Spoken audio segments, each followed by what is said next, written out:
आदाब। The Q mic के पहले एपिसोड में मैं अजहर खान आपका खैर मकदम करता हूँ। द क्यू माइक चैनल सवाल उठाता है, सवाल रोजमर्रा की जिंदगी के, सवाल हमारे माजी और मुस्तकबिल के, ऐसे सवाल जो हालात बदलने की ताकत रखते हो। आज का हमारा टॉपिक है हमारा इंडिया, सोने की चिड़िया। आइए देखते हैं हमारी ये डिटेल्ड रिपोर्ट। दुनिया की पहली सभ्यता और अभी भी सबसे ज्यादा लोगों का घर हमारा इंडिया है। हमारा इंडिया जो कभी सोने की चिड़िया हुआ करता था। पहला सवाल जो जहन में आता है, इसको सोने की चिड़िया क्यों कहते थे? इसकी कुछ वजह तो हमें बहुत वाज़ेह तौर से पता है। जैसे सिंधु घाटी सभ्यता के वक्त से ही इंडिया में सभी तरह के मौसम और उपजाऊ अलग अलग मिट्टी की वजह से खेती में तकरीबन हर चीज पैदा होती थी। कुछ ऐसी चीजें भी थी जो सिर्फ इंडिया में होती थी और जिनका इंटरनेशनल मार्केट में बहुत महंगी कीमतों पर डिमांड थी, जैसे हमारे मसाले। हमारा मुल्क पैसों से मालामाल था।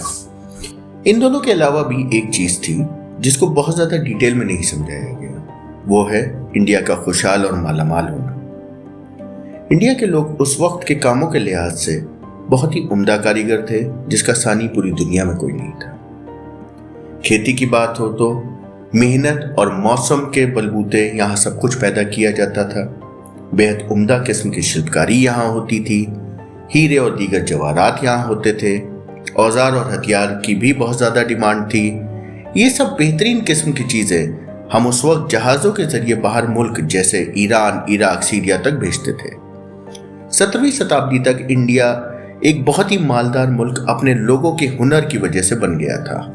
मध्यकालीन भारत यानी मुगल पीरियड में इंडिया की खुशहाली अपने उरूज पर थी। इस वक्त इंडिया का जीडीपी दुनिया के जीडीपी का 25% था। इस बात का अंदाजा ऐसे लगाया जा सकता है कि 1600 में बादशाह अकबर के वक्त इंडिया की सालाना इनकम 17.5 मिलियन पाउंड थी और सन 1700 में बादशाह औरंगजेब के वक्त इंडिया का सालाना इनकम 100 मिलियन पाउंड थी।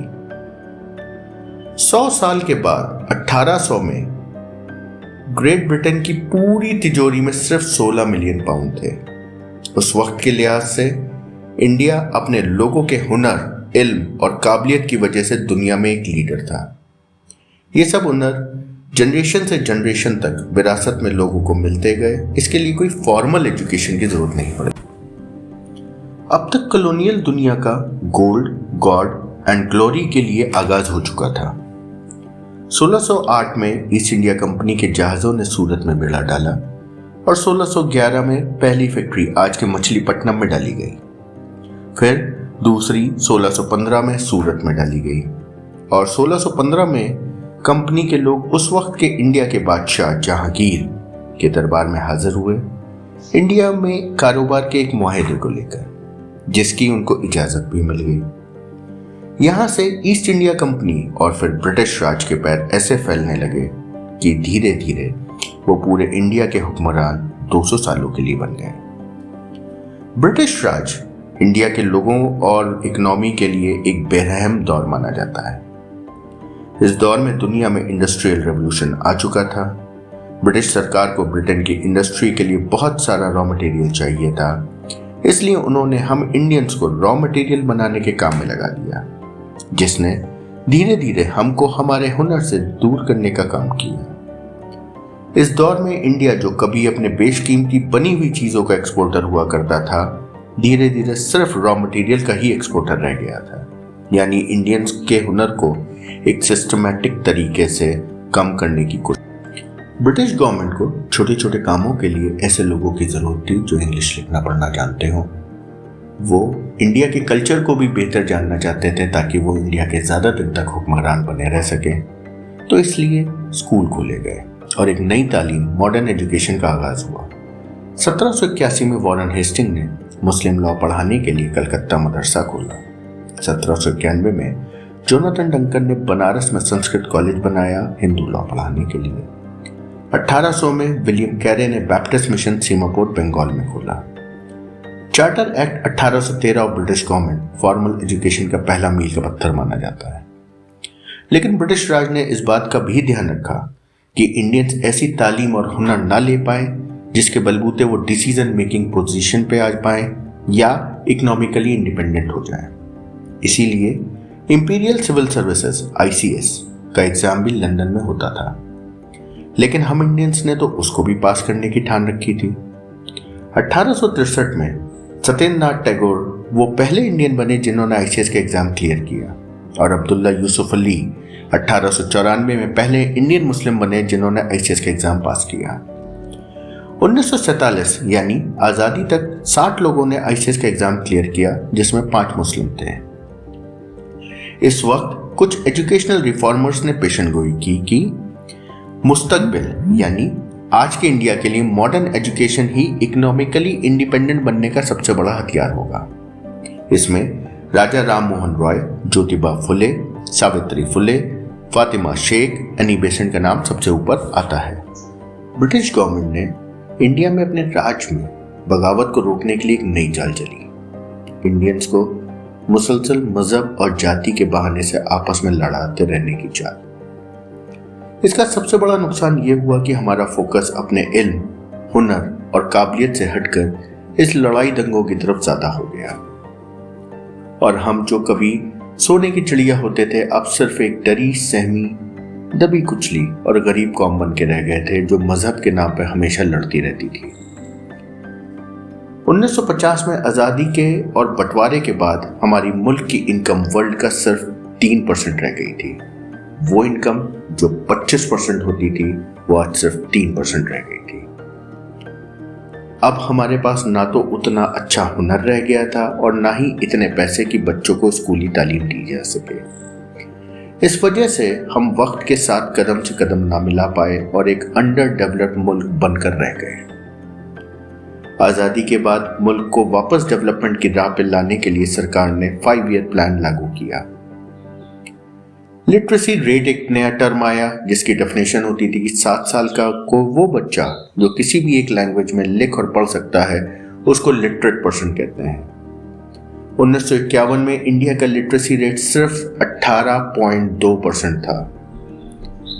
2011 के सेंसस के लिहाज से आजादी के इतने साल के बाद भी इंडिया का लिटरेसी रेट सिर्फ 74.04% है। लेकिन एक बात का ध्यान देने की बहुत ज्यादा जरूरत है कि ये लिटरेसी रेट है, हमारी पढ़ाई और हुनर के लेवल को नहीं बताती है। ग्रॉस एनरोलमेंट रेट एक और नया टर्म आया जिसका मतलब है जितने बच्चे एलिजिबल हैं उनमें से कितने बच्चे स्कूल जा पा रहे हैं। UIDAC प्लस की 2022 की रिपोर्ट के मुताबिक प्राइमरी में GER 104.8% था। ये मतलब प्राइमरी में उम्र से बड़े बच्चे दाखिला ले रहे हैं। इसी तरह अपर प्राइमरी में GER 94.7% था। सेकेंडरी क्लासेस में GER 79.6% था और हायर एजुकेशन में 57.6% था। ध्यान रहे ये सिर्फ स्कूल में दाखिला लेने की बात हो रही है, पास होने की नहीं। और सिर्फ दाखिला लेने की बात को ही अगर आप ध्यान दें तो ये डेटा बताता है कि प्राइमरी में जितने बच्चे स्कूल में दाखिला लेते हैं उनमें से 40% बच्चे हायर सेकेंडरी में आते आते तक स्कूल से ड्रॉप हो जाते हैं, और कॉलेज में तो ये हालात और बुरे हैं। गवर्नमेंट की ही AISHE की रिपोर्ट के मुताबिक 2021-22 में 140 करोड़ लोगों के मुल्क में सिर्फ 4.33 करोड़ बच्चों ने ही हायर एजुकेशन में दाखिला लिया है। इन 4.33 करोड़ में सिर्फ 30 लाख ऐसे बच्चे हैं जो माइनॉरिटी कम्युनिटी से आते हैं। अब एक और डेटा आप सुन लीजिए। इंडिया स्किल्स रिपोर्ट 2024 के मुताबिक इंडिया में आज 51.25% यानी आधे से सिर्फ थोड़ा सा ज्यादा लोगों के पास ही ऐसा हुनर है जिसके बलबूते उनको नौकरी या बिजनेस में कोई तरक्की हासिल हो सके। आज के एडवांस टेक्नोलॉजी के ज़माने में हम इंडियंस के पास वो हुनर की बेहद कमी है जिससे हम मुल्क को एक बार फिर से वर्ल्ड लीडर बना सके। तो आज के सवाल है, क्या हम अपनी पॉपुलेशन को एक बोझ मानते हैं या एक जखीरा जिसको थोड़ा सा तराश कर हम एक बार फिर से सोने की चिड़िया बन सकते हैं? क्या हमारी काबिलियत में कोई कमी है या हमारे अप्रोच में कि इतनी अच्छी आईक्यू होने के बावजूद, इतनी बेहतरीन तारीख होने के बावजूद हम एजुकेशन और स्किल्स में बहुत पीछे रह गए? क्या सिर्फ पैसा ही वजह है या एक ऐसे एनवायरनमेंट की कमी है जहां माशरे के हर तबके के लोग अपने बच्चों को तालीम और हुनर दे सकें? सोचिएगा जरूर और हमको कमेंट करके बताइएगा कि आपकी राय में इंडिया को फिर से सोने की चिड़िया कैसे बनाया जा सकता है। आदाब।